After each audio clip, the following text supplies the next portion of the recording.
Teknologi informasi telah menjadi sangat penting untuk dukungan keberlanjutan dan pertumbuhan bisnis.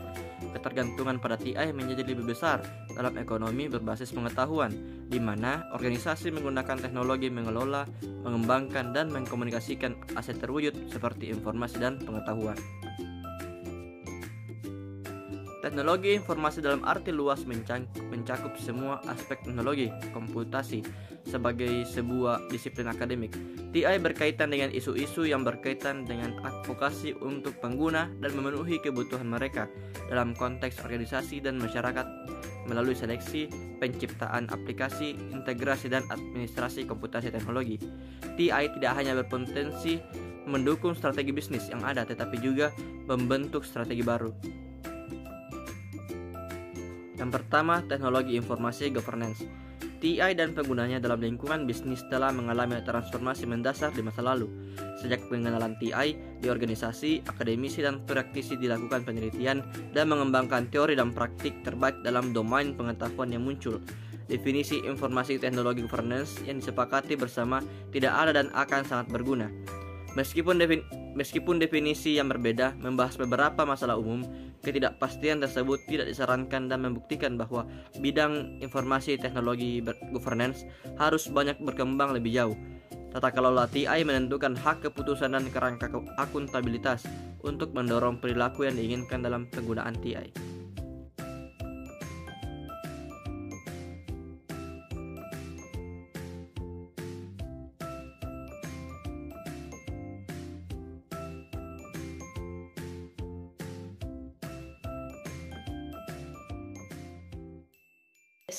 Studi kasus adalah cara yang berharga untuk melihat dunia di sekitar kita.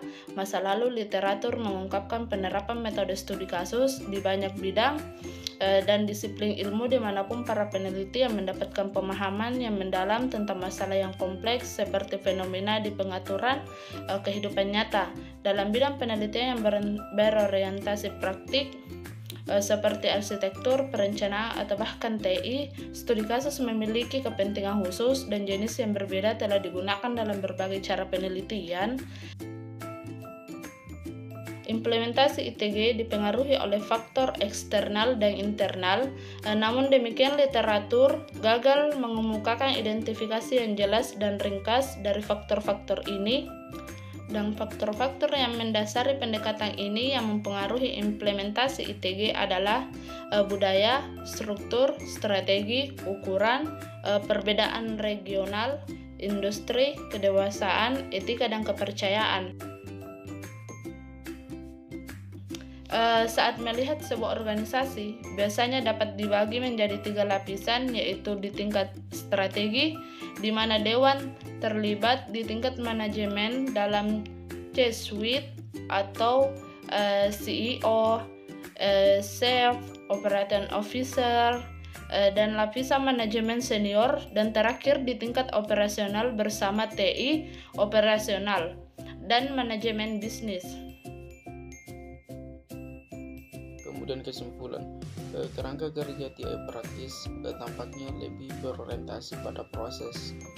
Mereka mengidentifikasi serangkaian proses yang harus diikuti dan berdasarkan pengalaman praktisi. Kerangka tersebut mengusulkan seperangkat praktik dan kegiatan dalam setiap proses. Sekian dari saya. Baik, kesimpulan selanjutnya yaitu terlepas dari relevansi mekanisme IT, literatur masih kekurangan formalisasi, dan sebagian besar para penulis telah menggunakan mekanisme yang mereka inginkan. Kemudian sudah biasa mekanisme yang sama